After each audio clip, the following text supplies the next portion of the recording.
Gente, eu tô gravando esse vídeo aqui agora saindo completamente da minha zona de conforto, que é o estudo da neurociência, para falar de filosofia. Porque eu tô cada vez mais vendo o quanto a filosofia e a neurociência estão conectadas. Ou melhor, a neurociência tá vindo aí para provar o que os filósofos já pensavam e diziam há muitos anos atrás, que é sobre cuidar de si, conhecer a si e ser ponte para os outros, né? Servir de ambiente para as outras pessoas. E eu tô lendo um livro muito bom do Paulo Henrique Teston, eu nem terminei de ler e vim aqui para trazer alguns trechos para vocês, porque a minha cabeça tá simplesmente explodindo. O livro chama Filosofia da Excelência, Estéticas da Existência e Autoconhecimento. Paulo Henrique Teston é brasileiro, PhD em filosofia, e assim, eu comecei a consumir o conteúdo dele nas redes sociais, em podcasts, e eu tô completamente fissurada por filosofia por causa dele.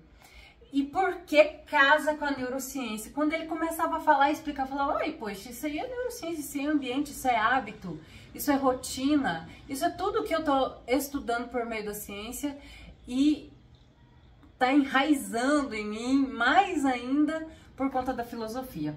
E eu queria trazer aqui alguns trechos que eu destaquei enquanto eu tava lendo. Eu acabei de ler e eu falei, nossa, eu vou abrir a câmera e gravar um vídeo e colocar lá no canal. Nem é episódio do podcast, não. Vai ser um vídeo curto, assim eu acredito. Mas pra trazer essa mensagem pra vocês, porque não consigo, né? Não consigo deixar só pra mim. Não é à toa que eu tenho um canal no YouTube pra justamente compartilhar com vocês o mínimo conhecimento que eu tenho sobre as coisas. Então, sempre na melhor das intenções. Ele escreve na página 92 do capítulo 9, ele fala o seguinte: entender os mecanismos pelos quais funcionam as atitudes do próprio ser é visto na história como um dos mais altos graus de conhecimento. As neurociências, por exemplo, são ferramentas em prol disso. Aí eu falei, nossa, acabou a humildade, né? Tô brincando, gente. Mas assim, fiquei, né? Gente, realmente, o que a neurociência quer, né? Trazer o conhecimento, entender esses mecanismos de funcionamento do nosso cérebro, do nosso corpo, né? O nosso comportamento, nossas atitudes, nossas emoções. E a filosofia já traz isso há muitos anos.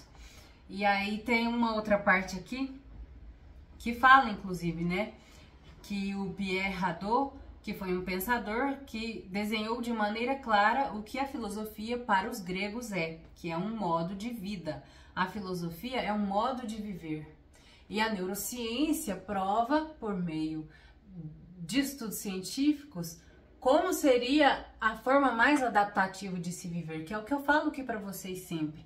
Então, é esse casamento da filosofia com a neurociência para mim, trazendo modos de vida, os melhores modos para se viver, para mim tá sendo, assim, espetacular. E aí eu vou ler um parágrafo aqui para vocês inteiro, só para vocês entenderem o raciocínio. Então, quando colocamos as estéticas da existência como exercícios de guerra, pensamos no preparo que elas oferecem para enfrentar o mundo. A ciência caminha a passos largos para demonstrar que dormir, por exemplo, não é apenas dormir. Estudar não é sentar e ler um livro, bem como o exercício físico com excelência não é apenas se movimentar. Há um organismo envolvido e por organismo aqui entendemos que são os atos cotidianos que nos circundam. Você dorme melhor se você se expõe à luz solar logo pela manhã. Tem mais foco se seu sono foi bom. Não há dissociação das duas condutas. Não é como se você escolhesse o que fosse fazer bem. Quanto mais excelência nos pequenos atos, mais excelência terá naqueles que irão importar para ti. Uma refeição que você faz com calma, a atenção à tua rotina, como você lida com a sua microbiota, tudo isso para inferir que somos a soma dos atos e isso não é sequer negociável. O que eu falo para vocês nos episódios do podcast? É um pouquinho ali em cada tipo de comportamento, é a soma dessas pequenas coisas, desses pequenos hábitos adaptativos que vocês estão constituindo em cada uma dessas searas, que vai fazer com que no fim, né, de uma semana, no fim de um mês, a gente tenha bons resultados, grandes resultados, com pequenas mudanças em pequenos hábitos, substituindo pequenos hábitos ruins por pequenos hábitos bons, e assim a gente constrói algo grandioso. Então, veja o casamento aqui que isso acontece, né? E ainda lendo mais um trecho, que ele fala assim: o que somos é um resultado de somas impossíveis de se mapear e de uma complexidade de tão grande quanto o universo, e a cada momento que vivemos nós mudamos. É de explodir a cabeça. Eu fiquei assim, meu Deus, eu tenho que compartilhar, eu tenho que pedir opinião, vocês aí que me escutam aqui, tem esse pensamento, vocês estudam filosofia, lembram muito o que os estoicos falam, eles citam muitos estoicos aqui nesse livro, e gente, assim, é sensacional. E aí ele ainda traz outra parte que fala: e é por meio dessa lógica que Maturana chega a um pensamento similar ao de Hadot, que eu citei antes, quando afirma que aprender vai muito além de adquirir ideias, que aprender é incorporar formas de vida, modos de vida. E é isso que a filosofia traz, né? Que o Hadot falou, que a filosofia te ensina a ter novos modos de vida. E o conhecimento traz isso pra gente, né? O aprendizado traz isso pra gente. E entrando na minha seara da neurociência, o que eu tento trazer para vocês é o conhecimento acerca de si. O conhecimento para melhorar a si mesmo, melhorar a sua saúde mental, melhorar a sua saúde física, que a gente separa para ser didático, mas é tudo parte de um ser só, né? O cérebro e o corpo que a gente separa dessa forma, é tudo uma coisa só. Afinal de contas, temos terminações nervosas na ponta do dedinho do nosso pé. Temos terminações nervosas nos nossos pelos, temos terminações nervosas em toda a parte do nosso corpo. Então, o cérebro não está contido só aqui, o sistema nervoso não está contido só aqui. Vocês entendem que é tudo interligado? Se o cérebro sente, processa alguma emoção, a gente reage com o corpo.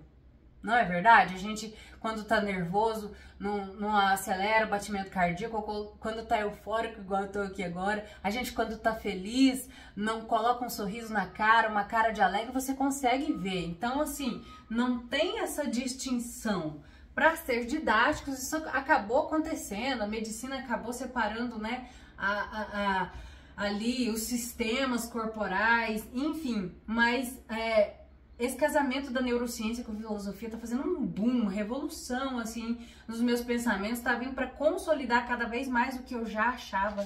E esse livro do Paulo Henrique Teston tá trazendo, assim, muita clareza para os meus pensamentos, para as coisas que eu trago aqui para vocês em relação a essas estéticas da existência, né? Que é conhecer a si, melhorar a si e ser ponte para o próximo. E é isso que eu tento trazer para vocês, como conhecimento de si, melhoramento de si, e que a gente possa levar isso para mais outras pessoas. Quanto mais gente ter acesso a essas informações de forma simples, melhor é para todos nós. Vocês entendem que quando eu, como Amanda, melhoro como pessoa, a pessoa que vive comigo, meu marido, os meus pais, os meus colegas mais próximos também melhoram. Quando esses colegas melhoram, as pessoas mais próximas a eles também melhoram. Isso cria um ambiente, uma atmosfera muito diferente. E é o que ele fala aqui em relação ao possível ambiente que os espartanos, né, viviam. Que eles eram pessoas que cultuavam a excelência dos pequenos atos. Eles eram excelentes como um todo porque eles eram excelentes nos pequenos atos. E isso eram todos eles. Eles tinham um senso de comunidade muito grande. Então, isso reverberava por gerações e criou, por exemplo, a fama, né, dos espartanos aí na Grécia. Gente, só dando uma pincelada, como eu disse, eu realmente estou engatinhando no estudo da filosofia. Não sei nem se um dia sairei desse estágio, porque eu estou descobrindo um mundo à parte e muito interessante. Assim, com muita humildade que eu venho falar disso aqui, que eu venho trazer esse livro, porque eu realmente fiquei encantada com o que eu tô lendo, o que eu tô aprendendo, e da forma simples que o Paulo Henrique Teston trata essas questões aqui que são tão complexas, ele faz a gente, né, que é leigo, entender e conseguir refletir sobre a própria vida com isso. Então ele consegue traduzir filosofia pra gente de uma forma que a gente entende e começa a querer aplicar. Porque eu, por exemplo, que por meio da neurociência já estava aplicando muitas coisas na minha vida do cotidiano, só vem para fortalecer cada vez mais esse pensamento. Então, é isso. Por favor, compartilhem aqui comigo mais estudos de filosofia, quem que vocês estão lendo, os filósofos que vocês mais gostam. Eu ainda nem sei elencar isso, sabe? Eu gosto muito do estoicismo. Esses dias, semana passada, eu li o do Sêneca sobre a brevidade da vida, achei maravilhoso também. E agora eu tô lendo do Teston. Então, assim, se hoje eu falaria que eu gosto muito dos estoicos e o Sêneca, mas eu ainda quero ler Marco Aurélio, eu ainda quero ler, me aprofundar mais. Só que é bem assim, nesse sentido, bem humildezinho mesmo, trazendo 0,1% de alguma contribuição, de alguma coisa, só trazendo para vocês essa reflexão do casamento da neurociência com a filosofia, que eu tô achando, assim, incrível, sensacional, eu tô muito empolgada e quis compartilhar mesmo. Deixa aqui os comentários de vocês, se fez sentido, se vocês acharam interessante. Vou deixar aqui o link do livro para vocês comprarem, caso tenham interesse, né? Tem ele disponível na versão digital e tem ele disponível na versão física. Eu quis a versão física para encher aqui minha prateleirinha. Mas é isso, do mais, até a próxima, provavelmente o próximo episódio do podcast. Mas vou começar a trazer esses videozinhos curtos pra cá, esse formato mais curtinho, pra gente ter um bate-papo assim, talvez no meio da semana, mais curto mesmo, sem se aprofundar muito, né, sem ser um episódio muito longo. As pessoas às vezes me cobram coisinhas mais curtas e eu estou tentando, e esse é o primeiro desses vídeos curtos que eu vou tentar trazer pra vocês, e eu espero que gostem e aceito sugestões também, tá bom? Até uma próxima oportunidade, então.